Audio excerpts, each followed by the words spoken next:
밤새 편히 주무셨습니까? 네. 우리 집회에 오시는 여러분들 정말 이 짧은 기간에 긴 설교들을 들으시느라고 정말 수고 많이 하셨습니다. 요즘 추세가 설교가 굉장히 짧아졌습니다. 30분을 넘어가면 이미 이제 그만했으면 하는 그런 눈치들을 볼 수가 있어요. 그런데 우리는 보통 1시간 이상 넘어갑니다. 길 때는 1시간 20분까지도 가고요. 예. 오늘 아침에도 또 그래 될까 싶은데 모르겠습니다. 예, 우리가 아침엔 좀 에너지가 남아있죠. 예. 우리가 이 마지막 때에 말씀을 연구할 수 있는 기회가 그렇게 많지 않습니다. 왜냐하면 우리가 그냥 교훈만 받으려고 그러면 짧은 설교가 가능합니다. 그러나 진리의 깊은 말씀을 이해하고 깨닫기까지는 이 30분, 40분 이걸 가지고는 우리 두뇌가 그것을 이해할 수가 없어요. 최소한도 1시간이 넘어가야 그때 비로소 그 속에 들어있는 진액들이 나오게 되는 겁니다.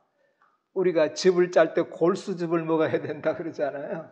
대충 짜면 물은 나오지만 그 속에 있는 진가가 나타나지를 않아요. 우리가 고통스럽고 힘들지만 우리가 이런 고통을 잘 감수하고 믿음으로 견디면 그 1시간의 설교가 여러분의 운명을 좌우할 수도 있을 만큼 중요한 말씀들로 지금 증거되고 있는 것입니다. 예, 오늘도 그렇게 마음을 잘 다짐하시고 우리 말씀 가운데서 오늘도 은혜 받으시게 되기를 바랍니다. 요한일서 4장에 있는 말씀 보겠습니다.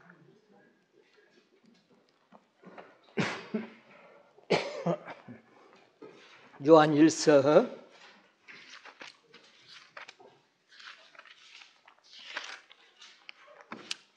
4장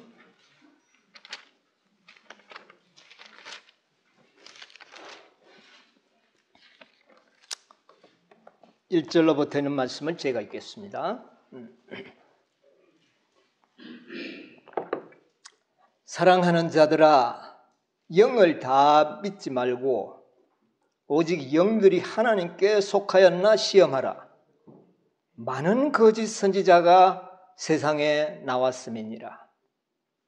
하나님의 영은 이것으로 알지니 곧 예수 그리스도께서 육체로 오신 것을 시인하는 영마다 하나님께 속한 것이요, 예수를 육체로 오신 것을 시인하지 아니하는 영마다 하나님께 속한 것이 아니니 이것이 곧 적그리스도의 영이니라. 오리라 한 말을 너희가 들었거니와 이제 벌써 세상에 있느니라. 예, 오늘 저는 이 아침 시간을 이용해서 그리스도의 성육신을 한번 정리를 해보려고 합니다. 여러분 많은 것을 듣고 또 알고 계십니다. 그러나 그것이 정리가 잘 안 되면 좀 머리가 개운하지가 않고, 예, 공부는 많이 했는데 정립이 안 되어 있으면 좀 답답할 겁니다. 예, 그래서 오늘 최대한으로 이 문제를 좀 정립을 해볼까 생각을 합니다. 그런데 여기에 보니까 사랑하는 자들아, 영을 다 믿지 말고 영들이 하나님께 속하였는지 시험하라. 그런데 그 시험할 수 있는 시금석을 무엇으로 시험하도록 했습니까? 예수께서 육체로 오신. 예, 예수님께서 육체로 오셨느냐, 영으로만 오셨느냐, 이걸 가지고 판단을 할 수 있다. 예수님이 육체로 오신 것을 부인하고 믿지 않는 자들은 결국은 적그리스도의 영이다. 굉장히 엄숙하게 사도 요한은 이야기하고 있습니다. 그래서 이 시대에 이것이 중요했다면 마지막 예수님의 재림의 직전에 살고 있는 우리들에게는 이게 중요하지 않겠습니까? 말세의 징조 중에 가장 큰 징조가 거짓 선지자가 많이 오리라 그랬어요. 거짓 선지자를 다 완전히 구별할 수 있는 시금석은 그리스도의 성육신입니다. 이게 아주 중요해요. 거짓 선지자가 많이 있다는 말은 참 선지자가 어떻게 해요? 있다는 반증이기도 합니다. 참이 없다면 거짓이 아무리 있어도 그건 의미가 전혀 없는 거예요. 그런데 참은 하나인데 거짓이 많으니까 찾기가 혼란이 오는 것이죠. 그래서 마지막 때에 참 선지자가 있다는 것을 이야기하는데 참 선지자와 거짓 선지자의 구별 방법 중에 하나가 그리스도가 육체로 오신 것을 시인하는 선지자가 참 선지자라는 방법이 될 수가 있다는 거예요. 예. 여러분, 오늘날 우리가 이번에 우리 주제가 우리가 어디에 거하기를 원한다고요? 완전함에 거하기를 우리가 원합니다. 여러분, 완전의 진리를 믿으려고 하면, 이걸 믿고 우리 생애에 실천되기를 원하신다면 그리스도의 성육신을 이해하지 아니하면 확고한 믿음을 확정할 수가 없어요. 네. 그리스도의 온전함, 그분은 흠이 없고 점이 없고 하나님의 모든 계명을 나는 다 어떻게 해요? 지켰노라. 그래서 예수님이 지킨 것에 대해서는 그 누구도 의의를 제기하는 사람이 이 세상에는 없습니다. 그런데 그리스도의 완전하심을 우리가 알지만, 그러니까 사단도 정죄하지를 못해요, 예수님은. 그런데 우리는 어떻습니까? 여러분, 우리가 거듭날 때에 우리가 정말 믿음으로 말미암는 의의를 얻는 순간 우리는 어떻습니까? 의롭습니까? 의롭지 않습니까? 거기 무슨 죄가 좀 섞여 있나요? 전혀 없어요. 믿음으로 말미암는 의를 얻는 순간 완전합니다, 사실은. 그래서 그 완전에서 어떻게 해요? 완전으로 나아가는 겁니다. 그런데 우리가 완전하지만 아직까지 완전한 사람 본 사람이 있습니까? 이건 모순 아니에요? 그러니까 사단이 뭐 할까요? 밤낮 찬송하는 겁니다. 예수님이 모세를 데려가려 하니까 사단이 나타나가 뭐라 그랬습니까? 왜 저 죄 지은 인간을 왜 데려가느냐고. 그렇게 참소를 했지 않습니까? 여러분, 모세보다 더 완전합니까? 참 모순이에요. 우리가 완전을 추구하면서도 완전하지가 않아요, 우리가 또. 실제적으로. 보면 실수도 잘하고, 그게 무슨 완전이냐고. 사단은 만날 그러면서 우리를 놀리고 하나님을 조롱하는 겁니다. 자, 그렇다면, 그런데 예수님은 그렇게 할 수가 없어요. 우리가 완전해서 완전으로 나가죠. 그래서 우리도 예수님처럼 될 수 있다, 없다? 있다면 증거가 있어야 돼요. 증거 본 사람이 있습니까? 강목사 완전 이야기해도 강목사 보니까 별 볼 일 없더라. 저 별 볼 일 없는 사람 맞아요. 그러면 증거도 없는데 어떻게 믿어요? 여러분, 우리가 증거 없는 것을 믿을 수 있나요? 그래서 증거가 필요한 거예요. 그 증거가 누굽니까? 실수하면 아직까지 미래에 나타날 존재니까. 지금 우리가 볼 수 있는 증거는 누구밖에 없어요? 왜 예수님이 우리의 증거가 됩니까? 그가 우리의 사람이 우리가 똑같은 뭐가 됐기 때문에 사람이 되셨기 때문에 우리 형님. 그래서 여러분 예수님은 우리의 형님이잖아요. 맏형님. 형님과 내가 뭐가 다를 게 있나요? 우리 형님 하는 거 보니 나도 할 수 있겠다. 동생들은 형님이 하면 자기는 꼬망이라도 형님이 하는 걸 보면 나도 뭐 할 수 있겠다. 지금 할 수 있어요? 꼬맹이 동생은 못해요. 그러나 형님이 하는 걸 보니까 나도 한다. 우리 나단이가요. 니 쪼매내서 그거 어떻게 하겠니까? 나도 크면 하지. 크면 한다는 믿음이 확고부동해요. 아빠처럼 잘하면 아빠처럼 할 수 있다는 거예요. 우리가 완전하게 될 수 있다는 증거는 뭐 때문이에요? 그리스도가. 그런데 그리스도가 우리와 다르다면 증거가 되나요? 여러분 이 문제가 아주 구속의 경륜에는 심각한 문제입니다. 만약에 예수님이 우리와 다른 인간으로 오셨다면 그것은 우리에게 절망을 가져다 줍니다. 온전하게 된다는 게 불가능한 거예요. 증거도 없는 것을 우리가 어떻게 믿으란 말입니까? 우리가 바보가 아닌데. 우리 인간들이 얼마나 똑똑한데요. 자, 그렇기 때문에 이 성육신에 대한 분명한 이해가 필요합니다. 이 성육신의 문제를 어떻게 이해하느냐에 따라서 앞으로 우리는 승리할 수 있느냐 없느냐가 판가름 나는 거예요. 그래서 이 성육신의 진리는 아주 중요하다고 우리 선지자가 이야기를 하고 있습니다. 여러분 여기 요한은 뭐라 그랬어요? 적그리스도와 하나님의 영과의 구별이 무엇으로 된다고요? 예수님이 육체로 오신 것을. 그거 믿지 않으면 어떤 영에 속한 것이라고? 적그리스도. 여러분 적그리스도가 이미 요한 당시 사도 바울 당시에 역사했지만 최종적으로 나타나는 것은 아직도 언제입니까? 미래 아닙니까? 네, 적그리스도가 나타날 것이거든요. 그것을 무엇으로 분별할 것이냐? 시금석이 많이 있지만은 그 중에 하나가 뭐냐면은 그리스도의 인성입니다. 성육신. 그러니까 이 진리가 중요하나요, 안 하나요? 아주 중요하죠. 이것을 좀 정리를 오늘 아침에 여러분 모르는 것을 제가 뭐 특별히 이야기하지 않고 그것 설명하려면 1시간이 필요해요.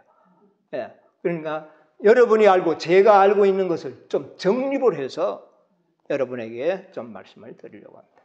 여러분 이 성육신의 문제가요. 초대 교회 당시에는 문제가 없었습니다. 제자들한테는 예수님이 예수님 우리와 같을까 의심했을까요? 안 했을까요? 예수님과 함께 있었던 제자들 갈릴리 사람들은 예수님이 사람이라는 것에 대해서 그거는 연구 대상도 아니고 너무도 뭐한 것입니까? 당연하죠. 어릴 때부터 자라는 모든 것이 누구와 같았기 때문에 사람과 똑같이 자라나고 뛰어다니고 뭐 이런 과정을 다 보았고 함께 살았던 제자들은 예수님이 인성을 가졌다는 것에 대해서는 그게 뭐가 의심이 갈 게 있냐고. 문제될 게 없었어요. 근데 그때 당시에 문제는 뭐냐? 그런데 그가 누구였다? 하나님이었다는 것을 믿기가 힘들었어요. 그래서 예수가 하나님은 나의 아버지다. 지가 하나님이라고 그러네. 그래서 유대인들이 예수님을 뭐 하려고 했어요? 참남대도다. 그래서 죽이려고 한 거예요. 그때의 문제는 뭐냐면 예수님이 하나님이었다는 사실을 믿는 것이 어려웠습니다. 왜? 인간이었다는 것은 전혀 그들에게 시험거리가 아니었습니다. 그런데 오늘날은 이것이 바뀌어졌습니다. 오늘날은 예수님이 하나님이라는 사실을 안 믿는 사람은 이상한 종교들 한두 개 내놓고는 그래도 정통 기독교인들은 예수님이 하나님이라고 하는 사실에 대해서 의심을 갖는 그리스도인은 한 명도 없을 겁니다. 거기에 의심이 있다면 예수를 안 믿죠. 예수님은 하나님의 아들이고 하나님이고 창조주라는 다 믿고 있습니다. 이제 그런데 뭐가 문제입니까? 그는 사람의 형태만 가지고 오셨지 진짜 사람은 아니었다. 이제 이렇게 되는 겁니다. 자, 이게 이제 우리들에게 숙제가 되는 거예요. 여러분, 사도교회 당시에 영지주의자들이 있었습니다. 이 영지주의자들의 영향을 교회가 많이 받았습니다. 이 영지주의자들의 그 하나의 특징은 뭐냐면은 그들은 가현설을 믿고 있습니다. 영원불멸을 믿고 있고, 그렇기 때문에 그들은 뭐가 있느냐면은 환상과 같이 어떤 인간처럼 형태가 보이기는 했지만 전혀 어떤 형태만 있었지 하나님이었다는 겁니다. 이런 환상적 가현설을 믿고 있는 그 영향이 기독교인들에게 많이 전파되었습니다. 그래서 결국 생겨난 교리들이 그것을 가장 크게 영향을 받아서 전하는 교회가 천주교회입니다. 천주교회는 예수님이 어떤 인간으로 육체로 오셨다고요?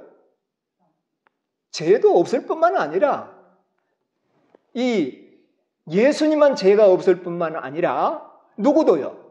마리아도 죄 없는 육신이었다. 무고해탈설을 믿습니다. 마리아를 죄 없는 육신으로 만들지 않으면 예수님이 죄 있는 육신으로 내가 말이 헷갈립니까? 자, 다시 보겠습니다. 예수님이 죄 없는 육신으로 오셨다는 것을 증명하기 위해서는 누가 먼저 죄 없는 육신이 되어야 돼요? 마리아가 되어야 되는 겁니다. 마리아가 죄 있는 육신이었다면 자녀들의 아비의 죄가 몇 대까지 가는? 3, 4대까지 죄악이 이를 것이라 그랬어요. 죄악이. 그런 유전을 받게 되면 자연적으로 예수님은 죄 있는 뭐가 돼야 되게요? 육신이 돼야 되는 겁니다. 그러니까 이걸 변명하기가 너무 힘드니까 누구부터 죄 없는 육체를 만들었냐면은 어머니부터 죄 없는 육체가 되었기 때문에 예수님은 유전적으로 전혀 죄와 상관없는 육체였다. 이것을 믿게 된 겁니다. 그래서 형태만 사람이지 사실은 그는 하나님이었다. 이렇게만 천주교에 가르칩니다. 자, 그 다음에 이 개신교회들은 육체는 가져오신 게 맞는데 죄 없는 아담의 상태의 육체로 가지고 오셨다. 이렇게 이제 개신교회들은 또 믿고 있습니다. 자, 그 다음에 세 번째로 이제 아주 있는데 이 예수님은 4,000년간 유전을 받아서 아주 연약해진 육체는 가져오셨지만 죄는 없었다. 이렇게 또 믿는 부류들이 있습니다. 그렇게 믿는 자들의 그 이유들을 우리가 잠시 생각해 보면 연약한 육체만 있었지 전혀 어떤 그 육체 속에 우리와 같은 죄의 그런 육체는 아니었다. 만약에 그런 육체를, 죄 있는 육체를 가지고 오셨다면 그도 메시아가 필요하다. 아주 논리가 굉장히 그럴듯합니다. 그래서 이런 이제 세 가지의 부류가 오늘 기독교에 전파되고 있습니다. 여러분은 어디에 무게를 두실랍니까? 예, 이것을 오늘 좀 정리를 해보겠습니다. 우리가 이 예수님의 무죄성은 우리가 정말 잘 받아들이지 않으면 이 구속의 경륜이 다 어그러져 버립니다. 이것이 우리에게 굉장히 중요해요. 자, 우리 하나 말씀으로 확인을 해서 정립을 하도록 하겠습니다. 민수기 14장 18절에 무슨 말씀이 있습니까? 한번 읽어보겠습니다. 민수기 14장 18절 여호와는 노하기를 더게 하고 인자가 많아 죄악과 과실을 사하나 형벌받을 자는 결단코 사하지 아니하고 아비의 죄악을 자식에게 갚아 3, 4대까지 이르게 하시나. 자, 이것은 분명한 하나님의 말씀이죠. 여기 뭐라고 이야기하고 있습니까?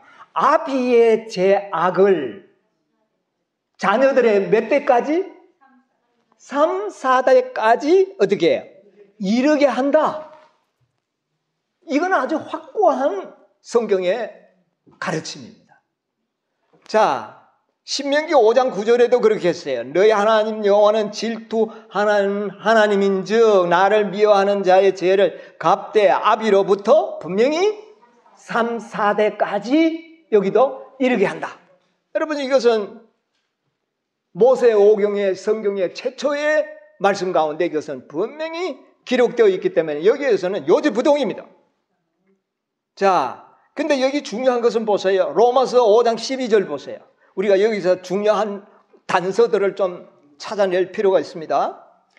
이러므로 5장 12절에 한 사람으로 말미암아 죄가 세상에 들어오고 죄로 말미암아 사망이 예, 그것까지 보겠습니다. 자, 사망이 무엇 때문에 오게 됐습니까? 너무 길게 읽지 말고 뭐로 말미암아? 예, 죄가 없다면 뭐가 없는 겁니까? 예, 죄가 없으면 사망이 없습니다. 여러분, 이 원칙을 잊으시면 안 됩니다. 극히 여러분이 알고 당연시 하고 있지만 이것이 매우 중요한 기초가 됩니다. 그리스도의 성육신을 푸는 기초가 돼요. 죄로 말미암아 뭐가 존재하게 됐다고요? 사망이 존재합니다. 그럼 죄가 없다면 사망이 없어야 돼요. 그런데 예수님은 사망을 당했어요. 그러면 뭐와 관련이 있다는 말입니까? 죄와 관련이 없다면 예수님은 죽음 자체가 뭐하다는 거예요? 불가능한 거예요. 그리스도의 이 하나님의 의의 원칙 공의 속에는 죄가 없는 속에서는 사망은 존재 자체가 있을 수가 없어요. 우리가 이것을 잘 우리 바탕으로 깔아야 합니다. 자, 그 다음에 보세요. 로마서 5장 14절에 아담으로부터 모세까지 아담의 범죄와 같은 죄를 짓지 아니한 자들 위에도 사망이 왕 노릇. 예, 그것까지 하겠습니다. 아담과 같이 죄를 짓지 아니한 자들 위에도 뭐가요? 사망이 왕 노릇했다. 그렇잖아요? 자, 죄를 안 지었는데도 죽는다는 겁니다. 자, 어린아이가 죄 짓습니까? 그런데 죽음이 있어요, 없어요? 왜 죽습니까? 죄가 없다면 어린아이는 영생해야 돼요. 그래서 어린아이들은 영생 얻는다고 가르치는 사람도 있습니다. 그러나 그것은 전혀 몰라요. 그것은 구속의 경륜을 모르는 겁니다. 자, 죄를 짓지 않은 어린아이도 죽는 것은 뭐가 있었기 때문일까요? 죄가 있었다. 무슨 죄가 있었어요? 아버지의 죄악이 3, 4대까지 이르러 왔기 때문에 아이는 죄를 안 지어도 사망이 그에게는 왕이 됐다. 여러분, 이거 우리가 이해할 수 있는 굉장히 기본적인 이야기 아닙니까? 예. 어린아이 죄 안 지었지만 사망이, 어린아이가 얼마나 죽어요? 왜 죽느냐? 유전적인 죄가 그에게 있기 때문에 그로 말미암아 사망이 왕노릇할 수가 있다는 거예요. 여러분, 이거 아주 기초적인 진리입니다. 그러나 기초적인 진리가 빈약하면 위에 있는 진리가 흔들리게 돼요. 네, 자, 그 다음에 또 보겠습니다. 고린도전서 5장 22절에 고린도전서 5장 15장 22절 아담 안에서 모든 사람이 죽은 것 같아. 예, 됐어. 거기까지는. 아담 안에서 다 어떻게 해버렸다고요? 여러분, 우리는 태어났지만 죽은 상태로 태어난다는 겁니다. 이게 사도 바울의 가르침이에요. 왜? 아담 안에서 우리는 다 어떻게 했다고요? 죽은 상태로 태어난 겁니다. 그래서 예수님도 죽은 자가 죽은 자를 장사하게 하고 너는 날 어떻게 해라? 누가 죽은 자를 장사하라고요? 죽은 자가 죽은 자를 장사하라.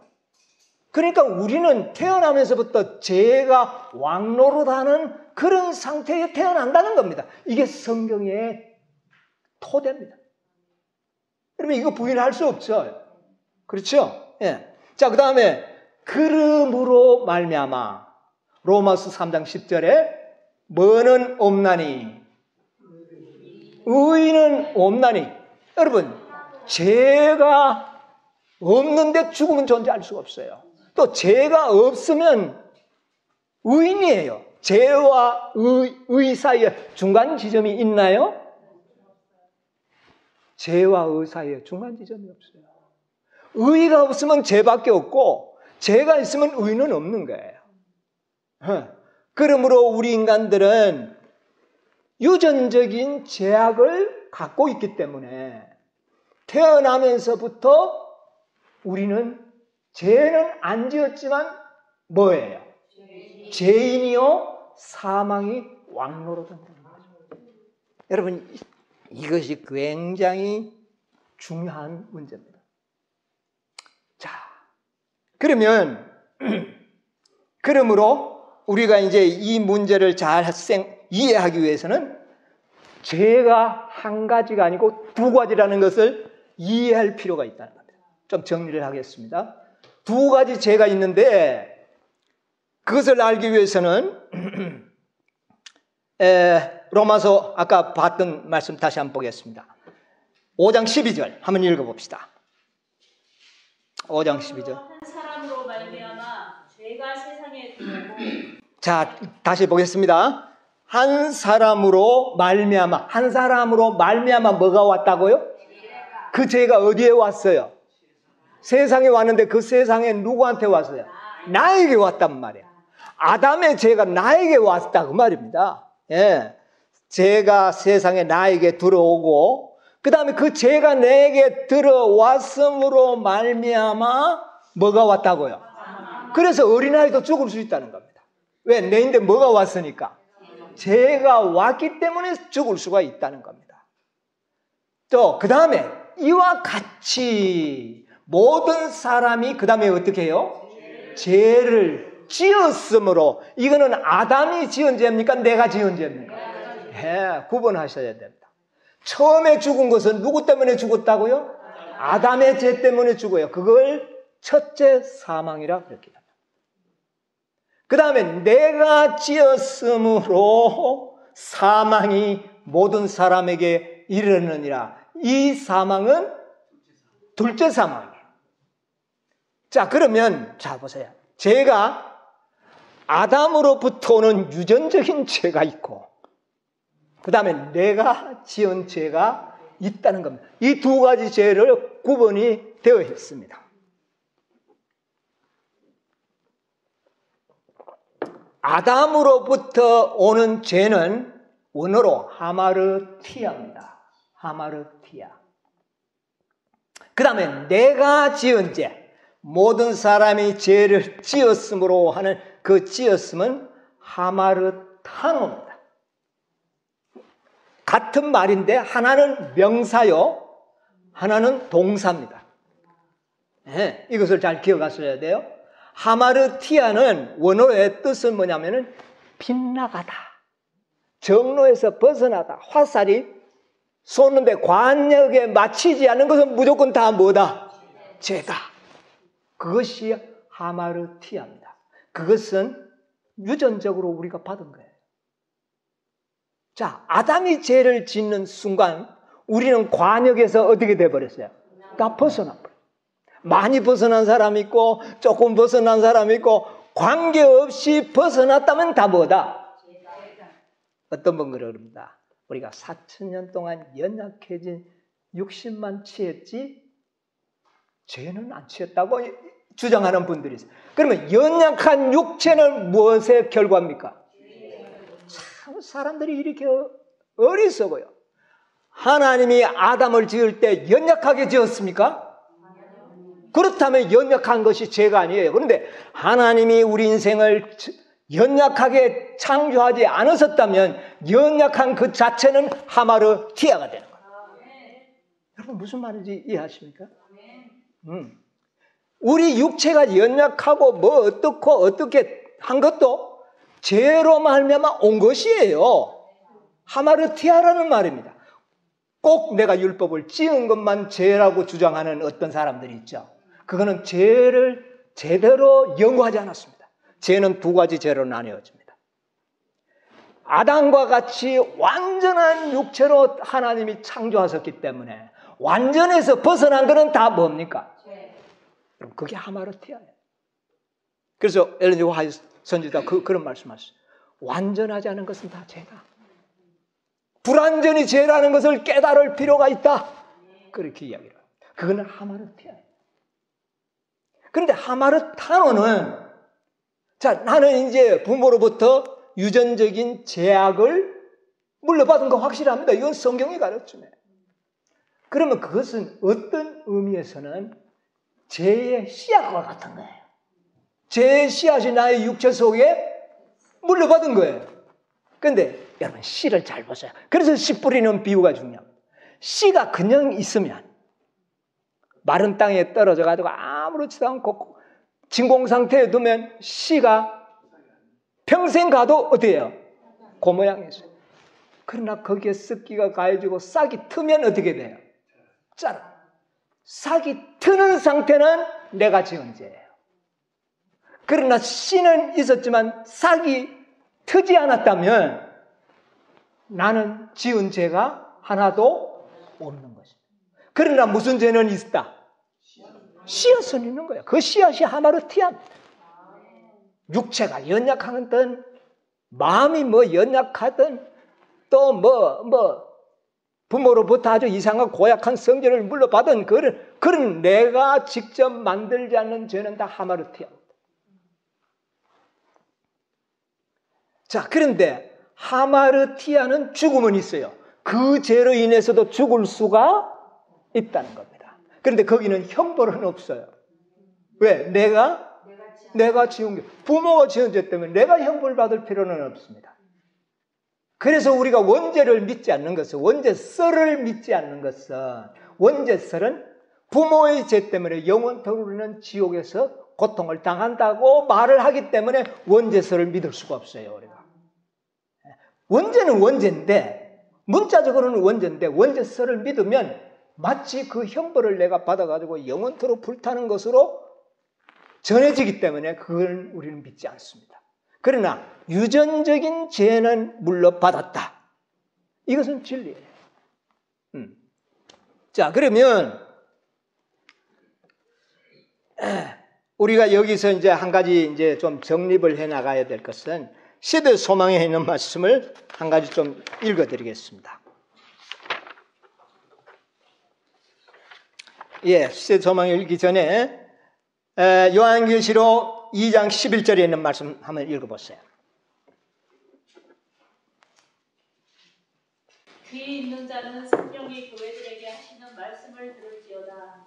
이기는 자는 둘째 사망의 해를 받는 자, 제가 이야기하는 것이 첫째 사망과 둘째 사망으로 성경은 말씀하고 있다는 것이 확실하죠. 첫째 사망은 하마르티아요. 둘째 사망은 하마르타노가 되는 것입니다. 이것은 성경으로 뒷받침된다고 말입니다. 자, 그 다음에 요한계시록 20장 6절을 한번 읽어보세요. 이 첫째 부활에 참여하는 자들은 복이 있고 거룩하도다. 둘째 사망이 그들을 야, 여기는 또 첫째 부활과 둘째 사망을 이야기하고 있죠. 그러면 첫째 부활이 있다면 둘째 부활도 있다는 겁니다. 마찬가지로 첫째 사망과 둘째 사망으로 사망이 나누어지는 것은 죄의 종류에 따라서 첫째 사망을 당하느냐 둘째 사망을 당하느냐. 그런데 첫째 사망은 우리 인생들은 다 아담으로 말미암아 죄의 유전을 받았기 때문에 의인이나 악인이나 첫째 사망은 다 어떻게 해요? 다 받는 겁니다. 그걸 갖다 성경에는 잠자는 것으로 그냥 예수님이 비유하셨죠. 그러나 둘째 사망은 우리는 둘째 사망의 해를 우리는 어떻게 해요? 받지를 않는 겁니다. 이제 그래서 분명히 두 가지의 죄와 두 사망이 존재하고 있다는 것을 여러분 잘 기억하시기 바랍니다. 자, 그런데 우리가 이것이 왜 필요하냐면 지금 우리는 선악의 대쟁투에 원하든 원하지 않든 참여하고 있습니다. 그러면 우리가 싸우는 싸움에 대하여 그 싸움의 성질을 이해하는 것은 도움이 될까요? 안 될까요? 그것은 분명히 우리가 알아야 할 필요가 있습니다. 시대의 소망 761쪽에 보면 761쪽에 보면 대쟁투의 초기에 찾았습니까? 예, 읽어보세요.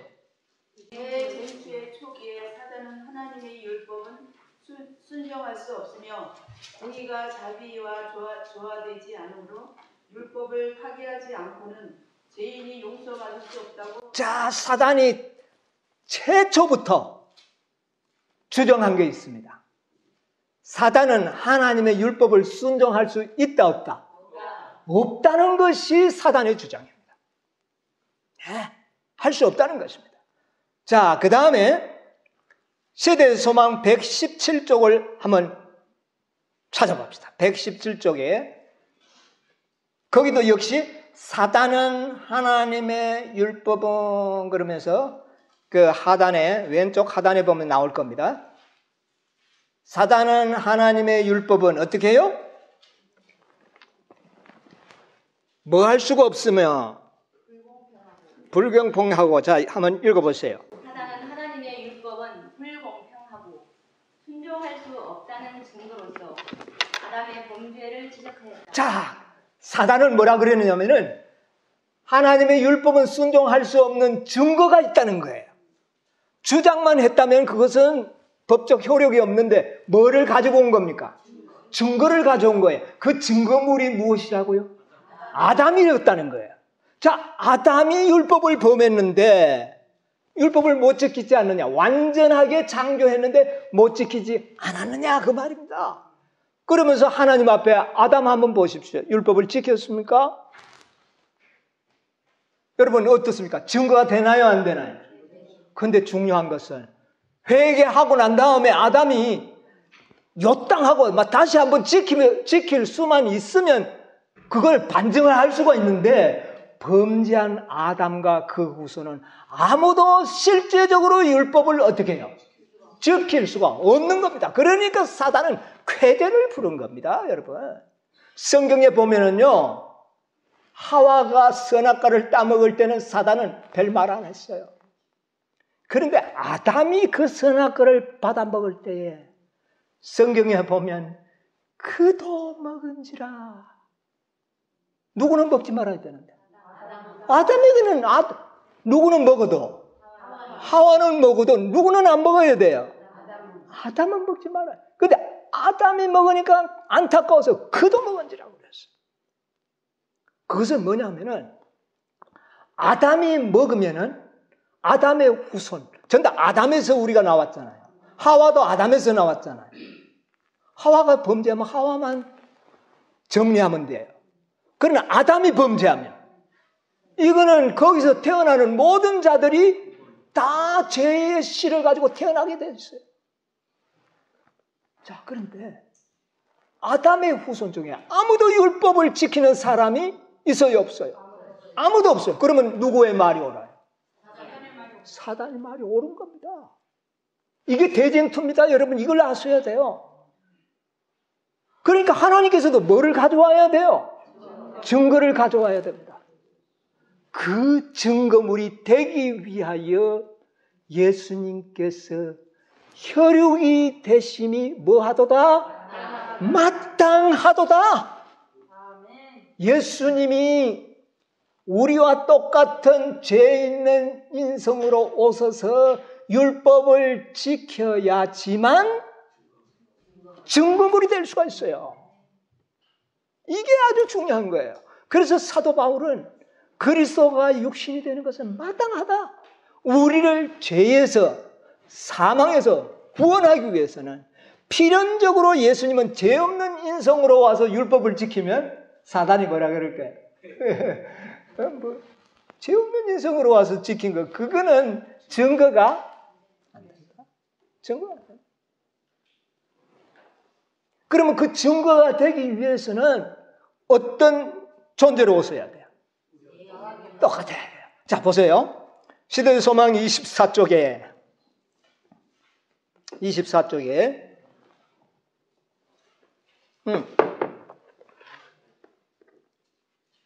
자, 그거 아까 읽던 그 밑에 조금 한 줄 더 보겠습니다.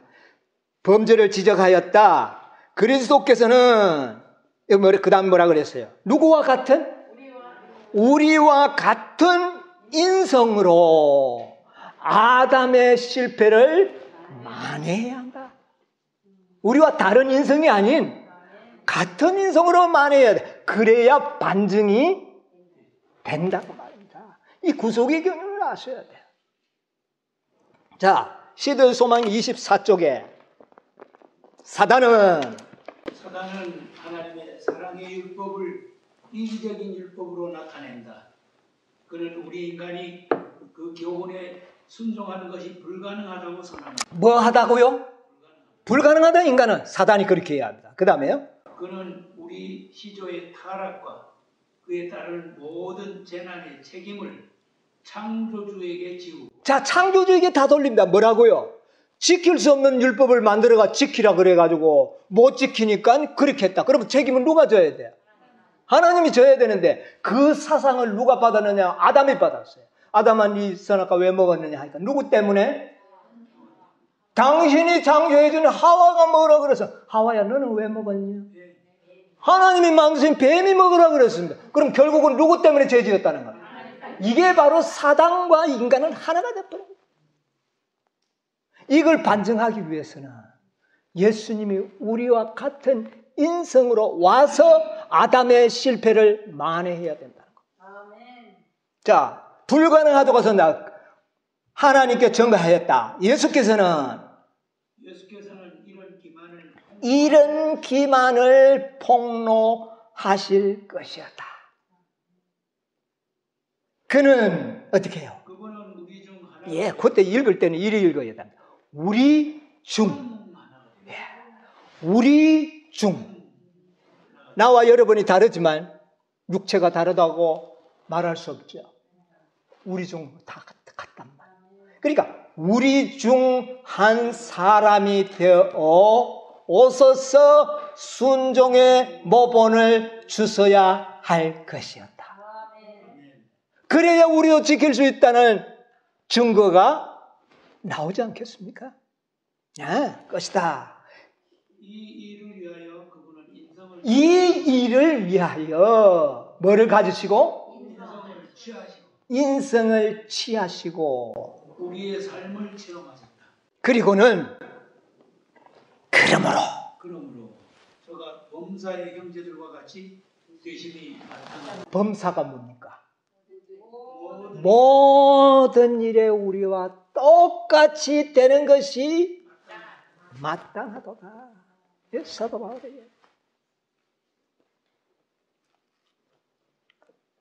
그러면서 시대소망 49페이지에는요. 아담이 에덴에서 죄를 짓지 아니하였을 때라도 하나님의 아들이 인성을 취하는 것은 무한한 굴욕이 되었다. 그런데 뭐라 그랬어요? 49절. 그런데 예수께서는 인류가 어떻게 해요? 4000년간 죄로 말미암아 연약하여진 때에 인성을 취하셨다. 그러니까 연약하진 육체만 취했다고 사람들은 또 이야기합니다. 아까도 이야기했죠. 연약해진 육신도 하마르티합니다. 그것도 하나님이 보실 때는 죄예요. 내가 그렇게 창조 안 했거든요. 근데 연약해지는 뭐 때문이었어요? 그건 하마르티합니다. 자, 그 다음에 보세요. 그분은 아담의 모든 자녀들과 같이 위대한 유전의 법칙이 끼쳐온 결과를 받아들이셨다. 자, 위대한 유전법칙이라고 그래요. 여러분, 왜 유전법칙이 죄를 3, 4대까지 물려줬는데 위대하다고 표현할까요? 여러분, 아담이 본래 창조할 때 누구의 형상으로요? 하나님의 형상으로 창조되었는데 그때 아담이 자녀를 범죄하지 않고 자녀를 낳았다면 이 위대한 유전법칙을 통하여 모두 태어나는 자녀들이 다 누구의 형상으로 태어납니까? 하나님의 형상으로 태어나는 겁니다. 그러니까 유전법칙은 좋은 겁니까? 나쁜 겁니까? 예. 천대 만대까지 하나님의 형상이 나타나는 겁니다. 그런데 거기에 사단이 범죄함으로 말미암아 그 범죄, 죄악의 씨앗이 유전법칙을 통하여 후손들에게 3, 4대까지 가게 됐다는 거예요. 그러므로 그 유전적인 죄의 씨를 가지고 있는 그것을 죄 있는 육신이라고 말하는 겁니다. 자, 이거 보세요. 그는 이러한 유전을 지니고 우리의 슬픔과 시험을 당하시고 우리에게 죄 없는 생애를 모본으로 주시기 위하여 오셨다. 뭐 없는 생애? 죄 있는 육신이지만 뭐 없는 생애. 이것이 가능하다는 것을 우리에게 보여주시기 위하여.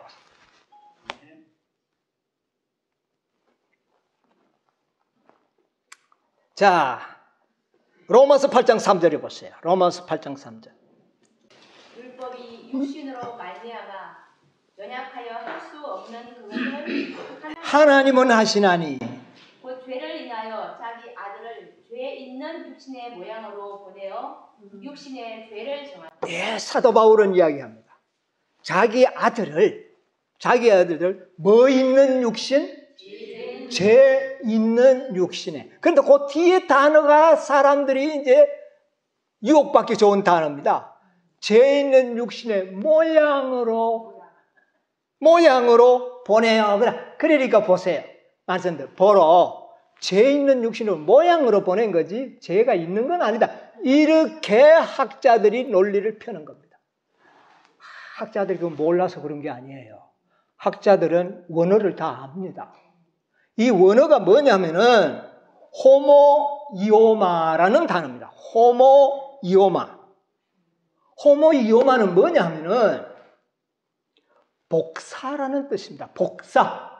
여러분, 우리가 이런 인쇄물을 쫙 하면은 이거는 원본인데 딱 되면 복사본이 나오죠. 내용이 다릅니까?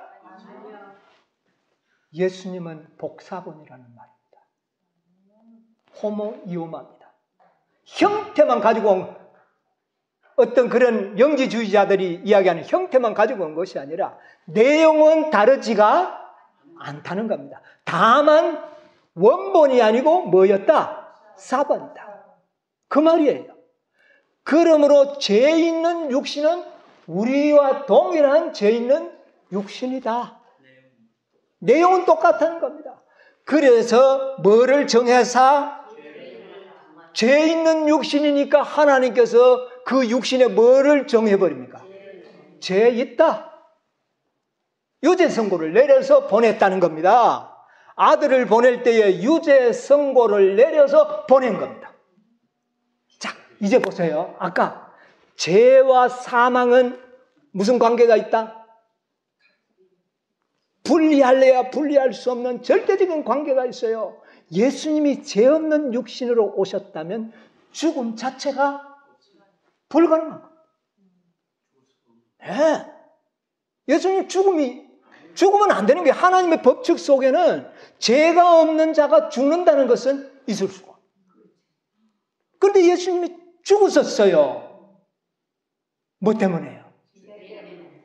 이미 그 몸은 무엇이 있었기 때문에 유전적인 죄악의 씨는 물러받았다는 겁니다. 씨는 물러받았으나 한 번도 그것이 발화가 된 적은 없다. 여러분 무슨 말인지 아세요? 사기 난 적이 없어요. 씨가 뭐 변질이 오거나 씨는 그냥 잠자고 있는 거예요. 여러분 이 씨들은요 적당한 어떤 상황만 안 되면 잠자고 있는 겁니다. 예수님에 있는 유전적인 죄의 씨앗은 영원토록 잠자고 없어져 버렸어. 예, 그렇게 돼버려요. 그런데 우리 인간들은 그 죄악의 씨가 물려받고 난 다음에 우리 인간이 자라면서 그것이 어떻게 돼요? 그냥 발화가 되는 겁니다. 자연스럽게 발화가 되어서 죄를 지었으므로 둘째 사망이 이르러 왔느니라 이렇게 되는 겁니다. 그러면 어떻게 예수님은 그것이 발화가 안 됐느냐 그 말입니다. 예수님은 왜 발화가 안 됐느냐? 자 보세요. 예수님은 성령으로 태어나신 겁니다. 네. 성령으로 태어나서 그에게는 은혜와 진리가 뭐하더라? 충만하더라. 그래서 예수님의 모본은 뭐냐면은 우리도 성령으로 태어나서 은혜가 충만하면 죄악의 씨가 발화가 안 된다. 가능하다는 것을 보여주신 것입니다. 이게 복음이에요, 여러분. 이게 복음이라니까요. 그런데 우리가 은혜가 충만합니까? 안 합니까? 우리가 지금. 아주 은혜가 조금 있을 때 하고 많이 있을 때. 여러분 집회에 와서 은혜가 충만히 받았을 때는 죄의 성량이 내인데 막 꼼짝도 안 해요. 그렇죠? 그거 잠시 경험해야 안 해요. 저는 집회 왔을 때는 뭐 죄악의 생각은 뭐 전혀 뭐 내 마음이 없어요. 근데 세상에 나가서 이것저것 보면은요, 뭐 막 속에서 꿈틀거려요. 뭐가 아주 충만하잖아요. 은혜도 충만해야 되고 진리도 충만해야 돼요. 우리가 왜 1시간 넘도록 연구해야 됩니까? 뭐에 충만을 받기 위해서? 진리가 충만해야 되는 겁니다. 진리가 충만하면 은혜가 충만해요. 그런 상태가 되면 내 마음속에 있는 유전적으로 심겨져 있는 죄악의 씨는요 전혀 작동이 안 돼요. 잠자는 겁니다. 잠자다가 불에 태워버립니다. 여러분 이해하십니까 이제? 네, 우리가 이걸 이해해 주시길 바랍니다. 여러분 이제 그러면 여러분 한번 질문해 볼까요? 예수님은 죄 있는 우리가 똑같은 인성으로 오셨다. 첫째 번. 두 번째는 죄 없는 인성으로 오셨다. 세 번째 질문은 4천년 동안 유전의 영향을 받아서 연약한 육체로만 오셨다. 죄는 없이 육체로만 오셨다. 어느 게 정답입니까? 1번. 몇 번? 1번. 그런데 오늘날 많은 사람들은 3번을 선호하기 시작했습니다.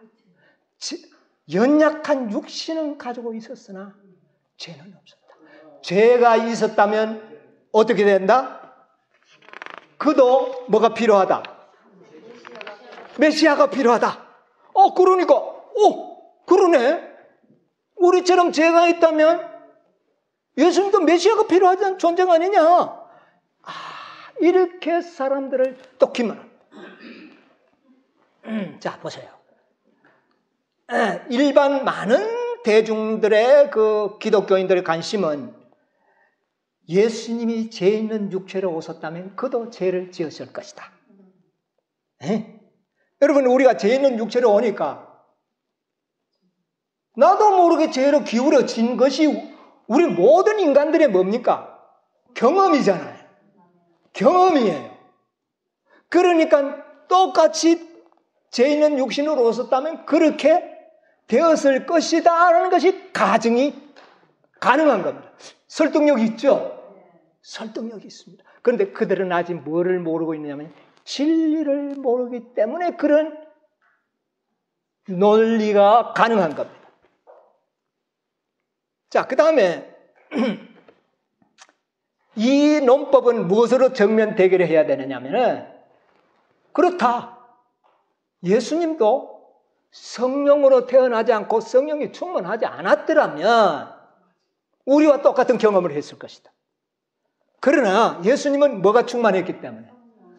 성령과 진리가 충만했기 때문에 경험이 다르다는 겁니다. 본질이 다른 것이 아니라 경험이 다른 거예요. 아시겠습니까? 여러분, 경험과 본질하고는 다른 것입니다. 여러분, 경험은 여러분과 저도 다르고 다 달라요. 요셉도 다르고 바울도 다르고 다 달라요. 그런데 바울이 나중엔 뭐라 그랬어요? 내가 예수 그리스도를 본받는 것 같이 너희는 나를 어떻게 해요? 그때 정도 됐을 때는 사도 바울은 이야, 대단한 사람이야. 지금 또 사도 바울이 글을 읽으면 대단하게 보입니다. 그러나 육체가 다릅니까? 사도 바울의 육체와 내 육체가 본질적으로 다르냐고요. 그러면 왜 그는 그런 놀라운 변화가 있었느냐? 뭐의 결과입니까? 성령과 은혜가 충만했기 때문에 그렇게 된 거예요. 그럼 우리도 그렇게 되면 되지. 그래서 너희가 거듭나지 아니하면 결단코 구원도 못 받고 죄 없는 생애를 살 수 없다는 것이 거듭남의 진리입니다.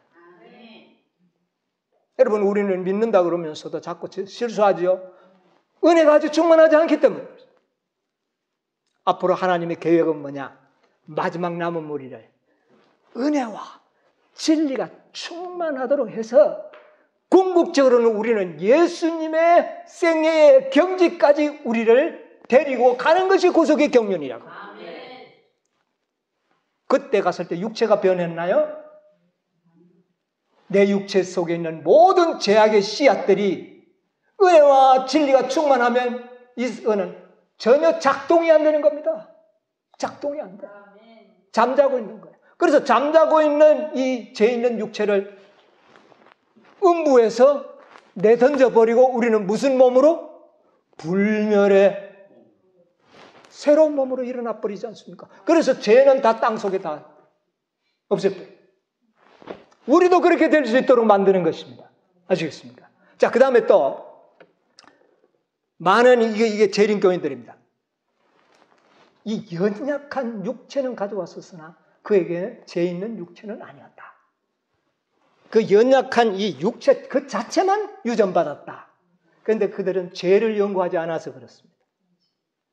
연약한 육체도 무슨 죄에 해당한다고요?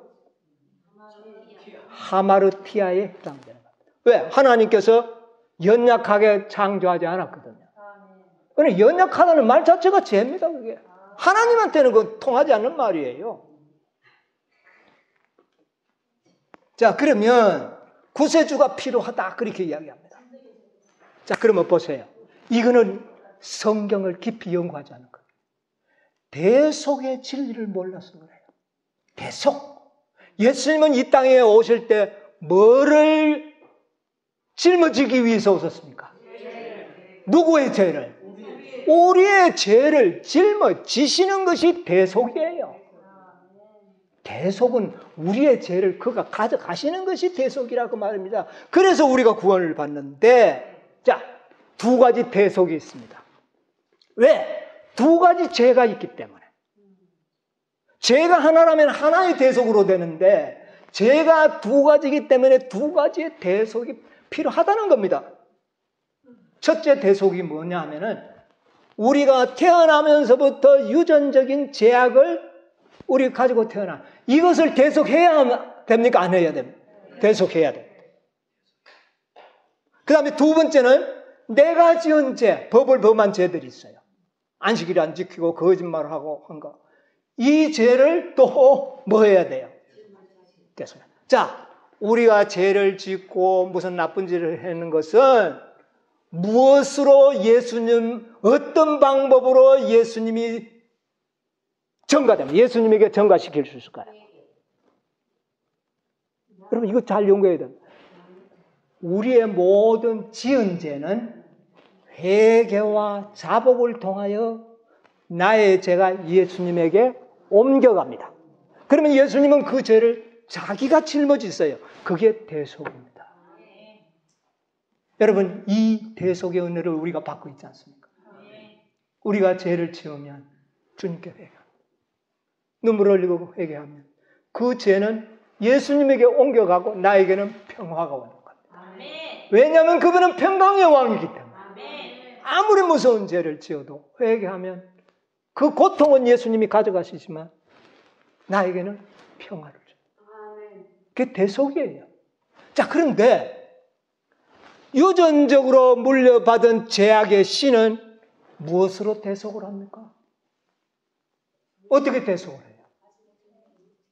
뭐 우리가 믿고 난 다음에 아유 그것도 아니까 그 죄도 용서해 주세요 이렇게 할 수는 있어요. 그런데 예수님은 무슨 죄를 지고 가는 양이라고요? 세상 사람들이 믿습니까? 안 믿는 사람의 죄도 예수님이 짊어지실 겁니다. 만약에 그들의 죄를 예수님이 안 짊어졌다면 그들은 태어나자마자 죽어야 돼요. 죄의 삭은 뭐니까요? 참, 대속이 있기 때문에 그들도 살아나요. 여러분 아십니까? 저 안 믿는 사람도 몰라서 그렇지 예수님의 대속 때문에 존재하는 겁니다. 그 죄는 어떻게 대속을 하느냐? 그들과 똑같은 육체를 가지심으로 대속이 되는 겁니다. 예수님이 우리와 같은 육체가 아니고 죄 없는 육체로 오셨다면 그 죄는 대속이 안 돼요. 완전한 구세주가 안 됩니다. 일단은 죽지 않고 살도록 만들어줘야 될 거 아닙니까? 그래서 60, 70년, 80년을 사는 동안에 예수님을 발견하고 우리가 회개할 수 있잖아요. 안 믿는데 회개가 뭔지 압니까? 그러니까 1차적으로는 죄 있는 육신을 먼저 어떻게 해요? 대속을 해줘야 돼요. 그러므로 예수님은 태어나심으로부터 모든 세상의 죄를 짊어지고 온 겁니다. 그것이 죄 있는 육체를 주죠. 그 육체가 나중에 십자가에 죽으심으로 해결해버린 거예요. 그게 대속이에요. 그래서 우리의 유전적인 죄를 대속하는 방법은 죄 있는 육체를 통하여 갚으시고 우리가 지은 죄는 우리가 회개와 자복을 통하여 그가 가져가셔서 십자가에 도말해요. 이게 대속의 진리예요. 이걸 모르니까 아마 죄만 있다면은 예수님이 또 구세주가 필요해요. 그럼 우리 회개한 죄 가져가서면 구세주가 또 필요하죠. 그래요, 안 그래요? 그게 대속이란 말입니다. 대속의 진리를 이해하지 못함으로 인해서 그와 같은 말을 하게 되는 겁니다. 이 대속의 진리가 얼마나 아름다운. 그래서 그리스도의 성육신을 이해하지 못하면 복음 자체를 이해하지를 못하는 겁니다. 복음 자체를 이해하지 못해요. 대속의 진리와 그 다음에 성육신의 진리 이 모든 것들을 이해해야 완전한 복음이 되는 겁니다. 예수님이 죄 있는 육신으로 오셔서 죄 없는 생애를 살았기 때문에 우리도 살 수 있다는 것을 증거가 되는 것이에요. 그래서 우리는 증거를 보고 믿고 있는 사람들이에요. 증거를 보고 믿고 있어요. 네, 이것을 알아야 되는 겁니다. 그래서 예수님께서는 여러분 잘 이 대속의 진리를 잘 생각해 보면 성소교리에도 이게 나타납니다. 성소교리에 보면은요.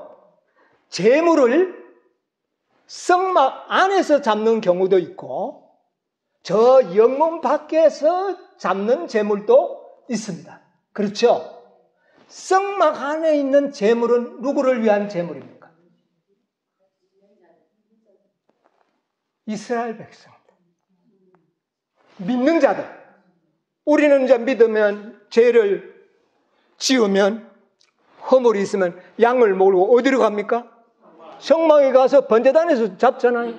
이것은 믿는 자, 우리의 지은 죄를 속죄하는 방법. 그러나 영문 밖에서 죽는 붉은 암송아지 또는 속죄제.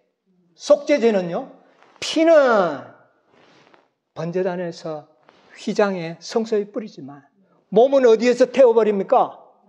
저 고기는 영문 밖에 가서 다 태워버립니다. 두 가지의 속죄 방법이 있어요. 네, 그래서 우리의 죄를 위해서는 우리 하나님의 백성의 지은 죄를 위해서는 성소에서 도말하지만 책임을 지시지만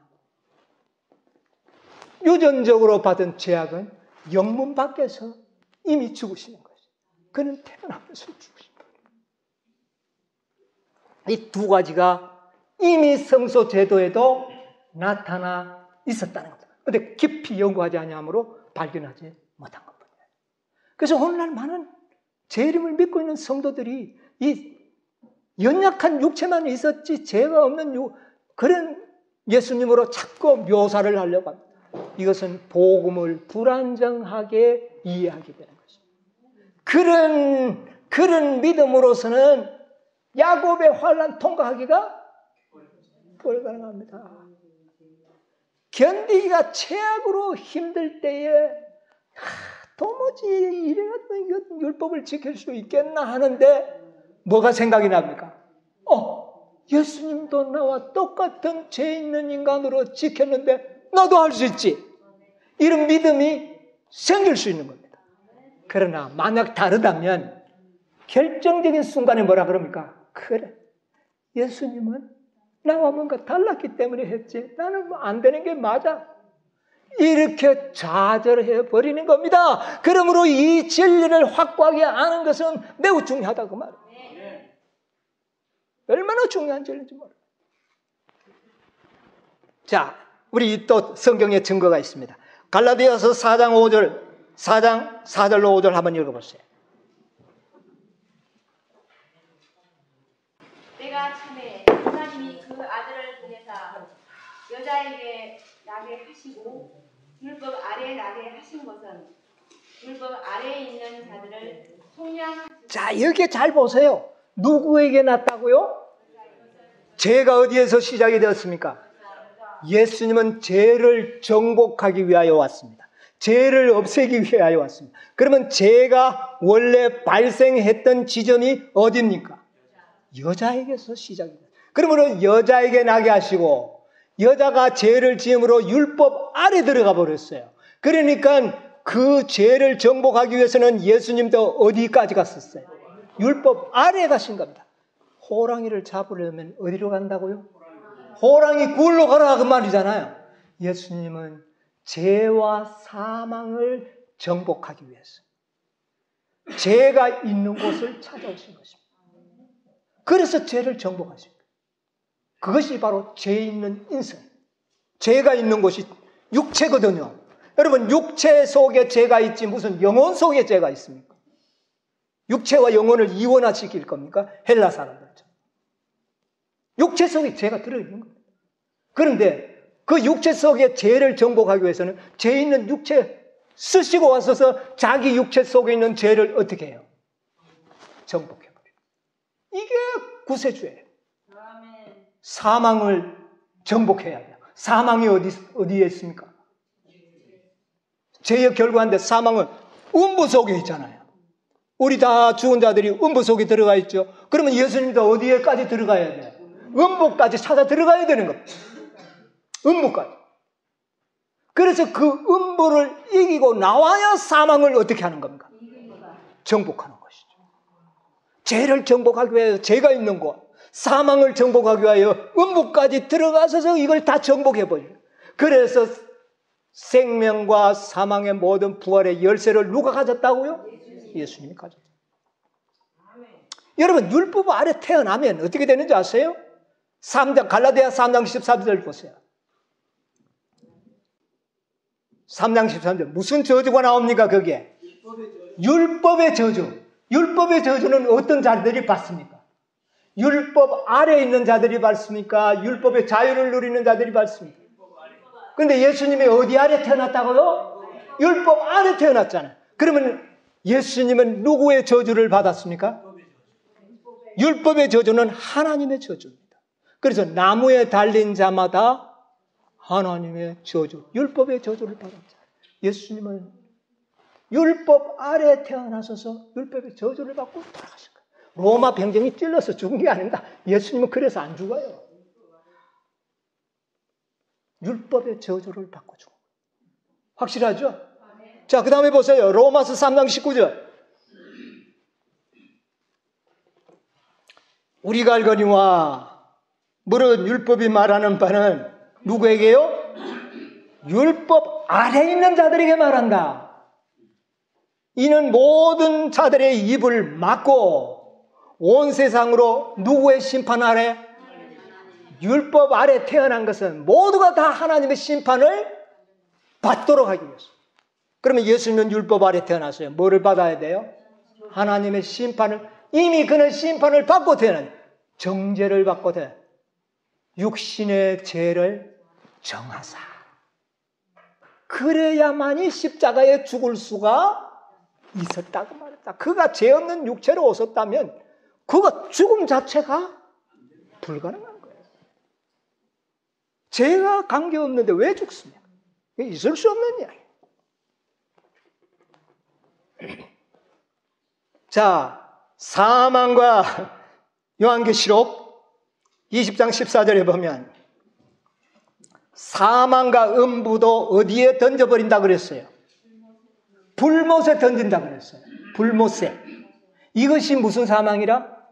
둘째 사망이라. 자, 예수님은 사망과 음부를 불못에 던지기 위하여 죄 있는 육신으로 오신 거죠. 예.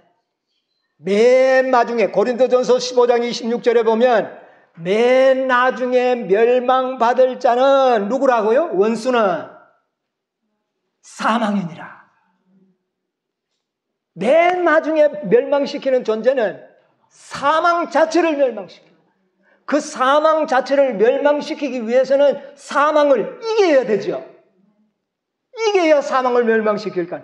그것을 무덤에 들어가셔서 살아나심으로 이기시고 그 멸망을 멸해버린 거죠. 여러분, 이게 완전한 복음이에요. 그래서 그는 사망과 음부의 연세를 가졌다고 그렇게 이야기해요. 이게 구원의 완성입니다. 사망이 불못에 던져져야만이 구원의 완성입니다. 여러분, 이사야 9장에 보면 이사야는 일찍이 예수님이 인생을 가져올 것을 우리들에게 예언했어요. 9장 6절에 뭐라 그랬어요? 이는 우리에게 한 아기가 낳고 한 아들을 우리에게 주신 바 되었는데 그 어깨에는 정사를 메었고 그 이름은 기묘다라 모사라 권능하신 하나님이라 영존하시는 아버지라 평강의 왕이라 할 것이라. 예, 우리 중 한 사람이 우리 중에서 아기가 태어날 것이라 그랬어요. 그렇잖아요. 우리 중에서 아기가 태어날 것이라. 자, 그러면 시간이 좀 많이 지나가서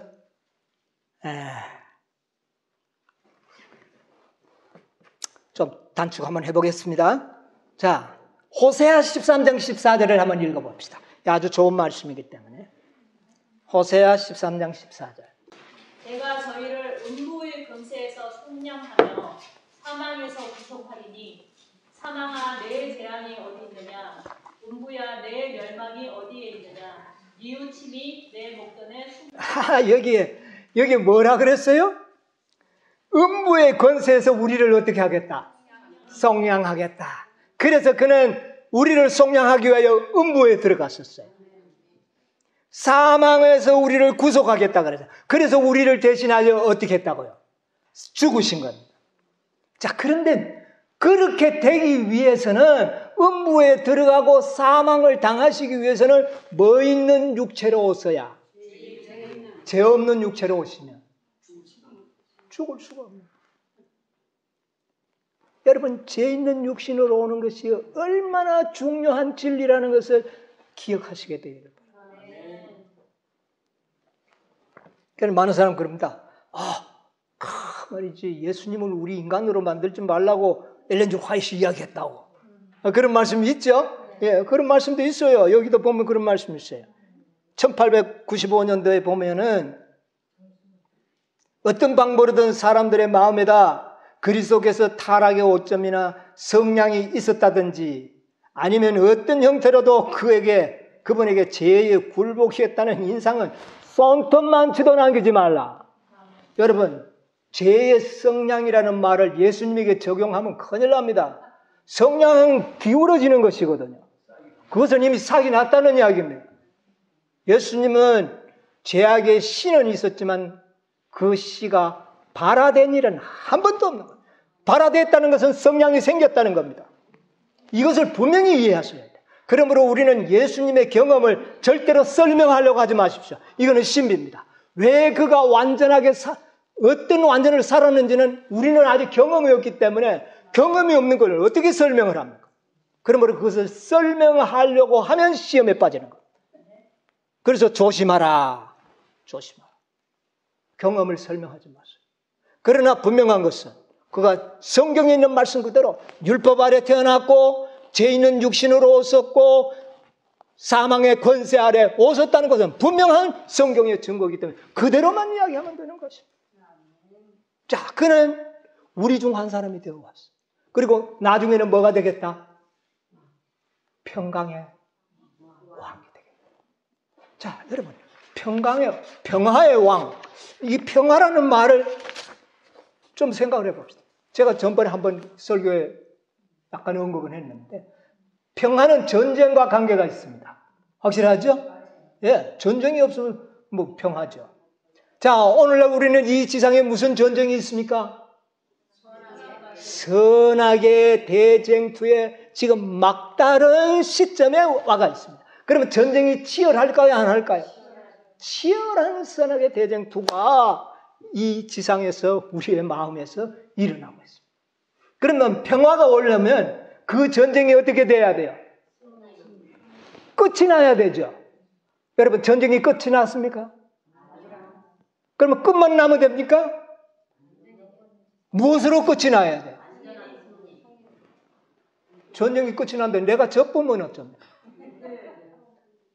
반드시 승리해야 된다는 조건이 있어요. 반드시 승리가 돼야 돼. 내가 승리.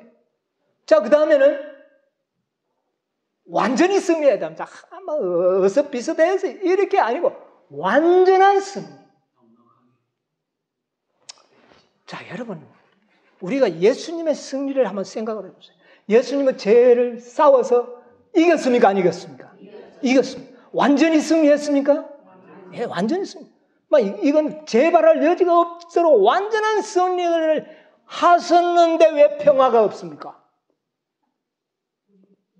예수님은 전쟁을 이겼는데 왜 아주 평화가 없어요? 문제 아닙니까? 오늘날 많은 사람들이 입니다. 십자가로 다 이뤘기 때문에 이제 더 이상 생각 없다. 십자가시다. 예수님만 높이면 된다고 하는 신신학자들이 많이 나타납니다.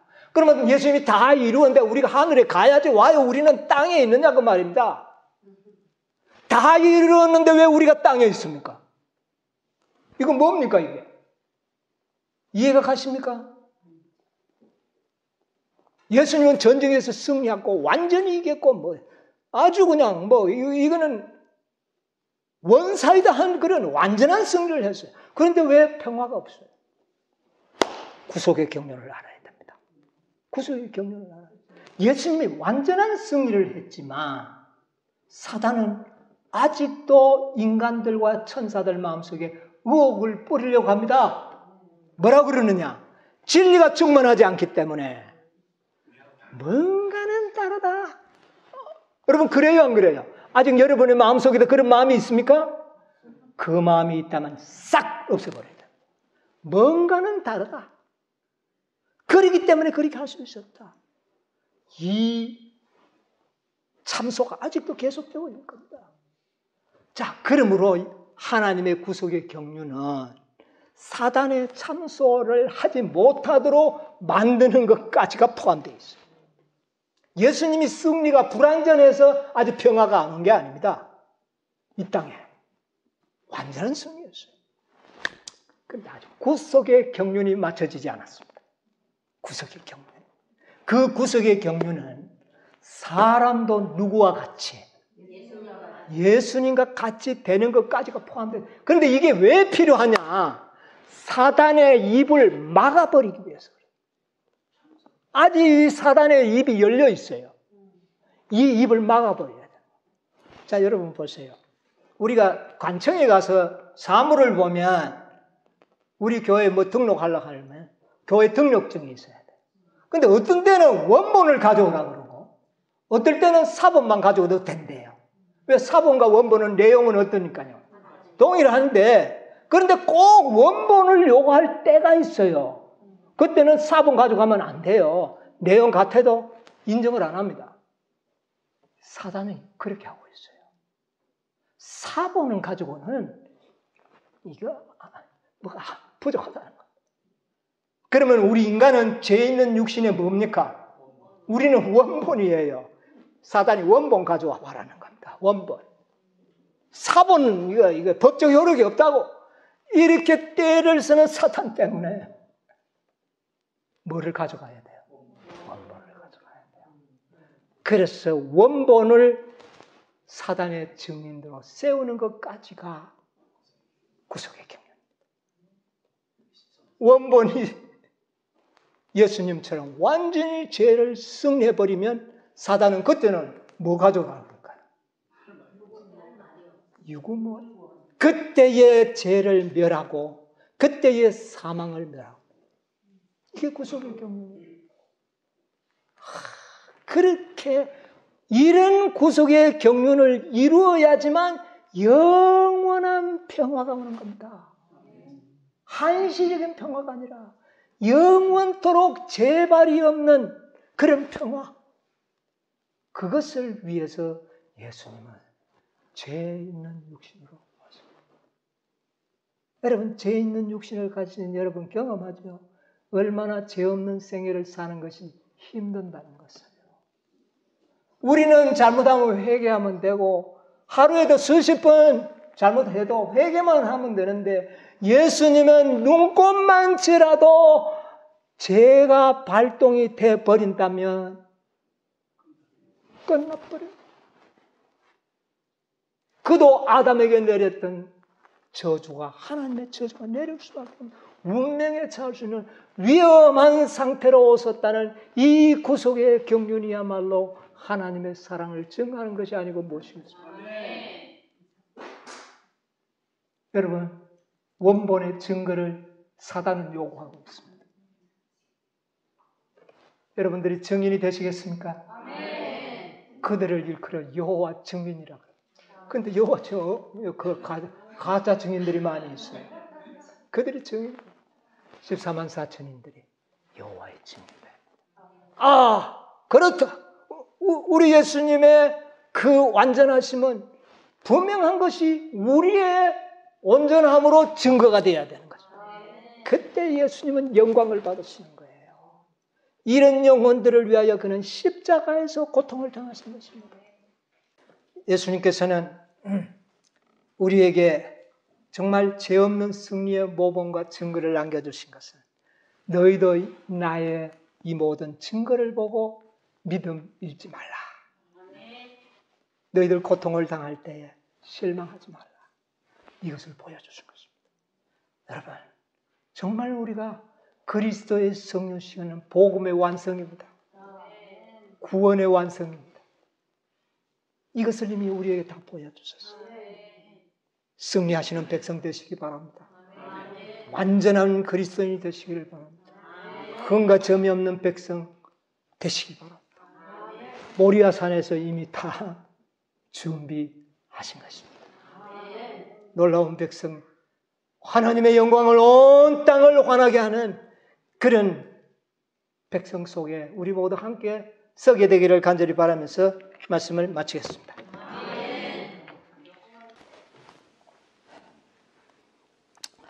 높은 보좌에 계셔서 참으로 우리 인생들을 한없이 사랑하시는 우리들의 아버지 참으로 감사합니다. 우리를 이처럼 사랑하셔서 참으로 이렇게 귀한 영적 집회를 우리를 위하여 이렇게 허락해 주시고 우리가 힘든 가운데지만 진리의 말씀으로 우리의 심령을 채울 수 있도록 해 주셨사오니 감사합니다. 오 아버지여, 우리가 오늘 이 아침에 주님께서 어떤 육신을 가지고 이 땅에 오셨음을 분명한 말씀으로 증거를 받게 해주시니 감사합니다. 이 사실이 오늘날 마지막 승리의 삶을 살아야 할 우리들에게 얼마나 귀중한 말씀인가를 우리로 하여금 깨닫게 해주신 것을 인하여 감사합니다. 아버지여, 주님께서 우리를 대속하기 위하여 참으로 죄 있는 육신을 그렇게 가지시고 이 땅에 오셔서 온갖 고난과 고초를 당하시며 죄와 사망을 정복하시는 그 놀라운 우리 주님의 생애를 보게 될 때에 너무나도 송구스럽고 감사를 드립니다. 오 아버지여, 우리를 위하여 그처럼 희생하셨건만 우리 인생들은 그것을 알지 못하고 정말 우리 인간들의 가증한 철학들을 이용하여 진리를 훼손하면서 참된 진리를 어두움에 묻어버리는 우리 인간들의 모든 악함을 용서하여 주시옵소서.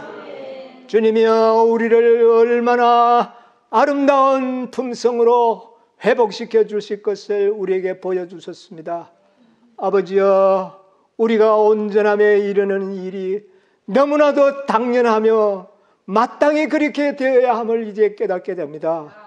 주여, 이 믿음이 흔들리지 않도록 도와주시옵소서. 마지막 우리는 이 문제들을 우리가 완전함을 증명으로 나타내 보일 때, 오 아버지, 우리 모두가 증인들로 다 설 수 있도록 도와주시옵소서. 중보자 없는 경험, 성령이여 계시지 않는 상태에서 우리가 시험을 받을 때에 승리할 수 있는 참으로 놀라운 진리가, 오늘 이 배운 진리가 힘이 되도록 은혜를 베풀어 주시옵소서. 주여, 이제 이 집회를 아버지의 은혜 가운데 마쳤습니다. 아직도 우리가 부족하지만 받은 바의 이 말씀의 은혜를 결코 잃어버리지 않도록 도와주시옵소서. 그리고 또 먼저 돌아간 영혼들도 아버지여, 저희들과 동일한 은혜로 충만케 해주시옵기를 간절히 빌고 원하옵나이다.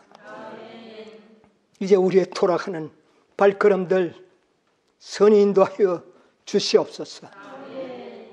이제는 아버지의 무한하신 사랑, 우리 주님의 끝끝인 은혜, 성령의 감동하심이 우리 모두와 함께하여 주시옵기를 예수님의 이름으로 간절히 기도하옵나이다. 아멘.